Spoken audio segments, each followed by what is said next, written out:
Hi, this is Kamera Points in the Bible. Reading the Bible in 1 year. We're on day number 258. Reading the book of Daniel, Daniel chapter 1 through chapter 3. Great points in the word, guys. Great points. I love how standing for righteousness. It's a good thing to stand for righteousness. And no one can make you stand firm in your faith. You have to know for sure. We're going to see that in here. I also want you to notice how there are these people who stand for righteousness are not the only ones who knew of God. The other people did too. They just did not stand.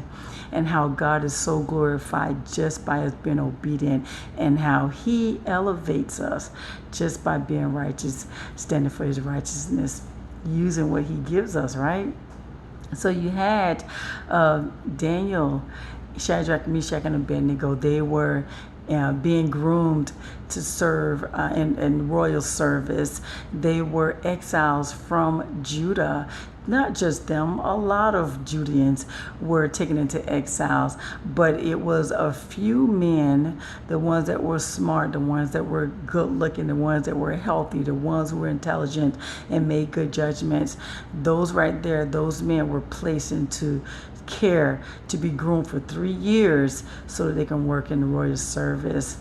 They were to learn the language and the culture and so forth of the Babylonians. And you had where they also had to eat the royal foods, the king's meats. And Daniel, Shadrach, Meshach, and Abednego, they felt that would defile their bodies. They wanted to eat the foods that God had prescribed them to eat. And so what get me about that is this was a royal family. They knew of God. And you only had just that few who wanted to stand for righteousness, for God's righteousness. And so the chief, they told him that they didn't want to defile their bodies. And he felt, you know what, are you guys trying to get me killed? The king knew that you guys weren't eating. And so I love how Daniel was very humble and compromising and coming up with a resolution. He tells this chief of staff, you know what, let us eat for 10 days, vegetables and water, and let's see what happens. If it doesn't abode well, then we'll go from there. And so after 10 days, the chief of staff saw how good Daniel and his boys looked, that he was like, okay, everybody's getting on this diet. Can you imagine how upset the other guys had to be at Daniel, Shadrach, Meshach, and Abednego? I'm just saying, you don't have to do what everybody else do. You don't have to be fearful to stand for righteousness. If you know God and you believe God, your confidence should be in God, and He is superior than anything. And so you just have to focus on who you're serving and stand for His righteousness. You don't have to be haughty about it. You don't have to be arrogant and rude about it and disrespectful. You don't have to. Just ask God for wisdom on how to deal with people and serving your God. And you don't have to be loud about it, right? And so, I've had some examples where I may have been a little too loud and very vocal. And thank God for maturity in Him, right? And so fast forward, the king, he found that talking with Shadrach, Meshach, Abednego, and Daniel, they were 10 times wiser than the other guys. Isn't that something? And he liked talking to them. And get this, he always sought them counsel. They had the wisest counsel. Fast forward, the king, he has a dream. And he wanted the interpretation of the dream, but he went a little further. He wanted you to tell him what the dream was, and he also then wanted you to give him the interpretation. The wise man in the kingdom was like, there is nobody who could do that. And the king refused to tell that dream. So Daniel hears about it. And so Daniel goes and he talks to the king, and the king was like, I'm like, king, if you're that wise, you should be able to tell me what the dream was too, right? I'm just saying. So Daniel, he decides he's going to take it to God. And he calls his boy Shadrach, Meshach, and Abednego and said, we need to pray and ask God for this dream and interpretation. And get this, God gives that to Daniel. And so Daniel is so pleased that he praises God and thank God for answering their prayer. And so he goes back and he shares that dream with the king and the interpretation. And so the king hears this and he is impressed. He started worshiping and having people worshiping and Daniel and say, your God is God over everything, even the kings and over the mysteries and the head revealer. And he elevated Daniel. He elevated Daniel to be over all the wise men, and Daniel brought his boys along with him as well. So he didn't leave his boys out. When he was elevated, he brought them with him too when he was promoted. Fast forward, there's a situation. King built this statue, and everyone's supposed to bow down to it and worship it. Well, Shadrach, Meshach, and Abednego, they didn't agree with that because God said you shouldn't bow down to no other God. And so they stood for righteousness. And this one, you got to know for surety that you believe what you say you believe. You believe what God says and who he is, because they were confronted. And the king said, I'm going to give you one more chance to bow down. They're like, you don't have to. We're not going to. He says, we're not going to. Our God is able to deliver us, and even if he don't, we're still not going to bow down to your God. See, at that point, guys, God can't make you stand firm for him. Now, what if it is your time to go and that's the time he's going to use it? That's what you got to say. Am I ready to die? Am I ready to die for God? Check yourself. If you really, really, really, really believe who God is. So God gives us confidence in who he is. He really does. If we believe him, nothing but confidence. These boys had confidence. So Lord, help us to know our faith, where our faith is.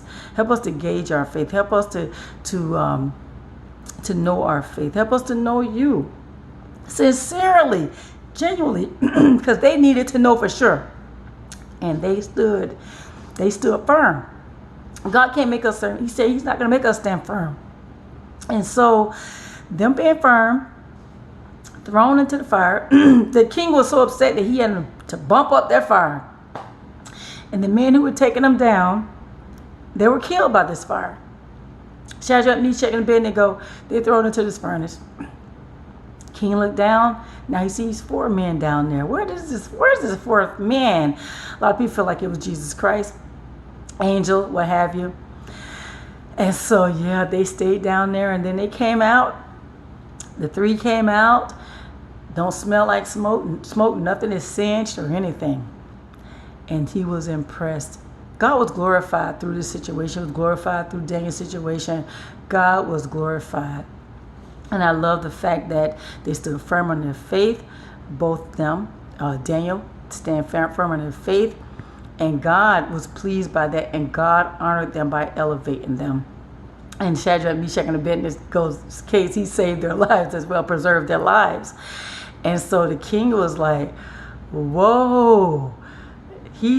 No one is allowed to talk against the God of Shadrach, Meshach, and Abednego. And he promoted them as well. So guys, you got to know that God is real.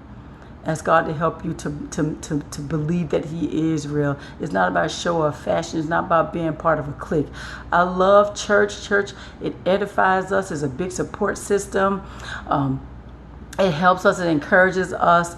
But our daily walk is where we're going to learn about God. We're going to learn about God, but to actually build that relationship is in our personal time with God and reading his word and talking to him and bringing things, whatever you learn into your life and practicing what God teaches you. He teaches us to be humble. Shut it up, right? Whatever he tells us to do, shut it up. Let him handle that situation.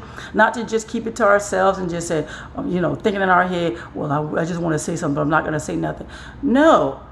You're going to say something, but you're going to say it to God. Lord, I'm going to hold my tongue. I'm going to let you handle the situation. At the same time, I need you to give me peace, give me wisdom, give me direction. What is it you want me to learn from this situation? That's what you're going to say while you're quiet.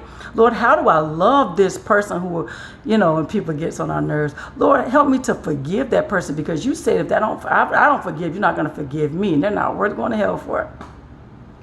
So we bring God in our everyday life with our children, with our spouses, with our neighbors, with our supposed enemies. anybody, everybody, our co-workers, the person at the traffic light who holding everybody up, the cashier. We're bringing God into our life and we're practicing it. And God will be glorified through us by the way we react. We can't handle or control how people treat us, but we can control how we treat people. And people are watching us, just like those men with Shadrach, Meshach, and Abednego. They were watching Shadrach, Meshach, and Abednego, and they stood for righteousness. So they passed that test, right? That they are true men of God. And you want to pass that test that you are a true man or woman of God as well. To God first, because he sees our heart. So guys, I know that was a mouthful. I know it is, an earful. If you have any points, please place them in the comments area. That's points in the Bible. Day number 258, Daniel chapter 1 through chapter 3. You have a God-filled, blessed day.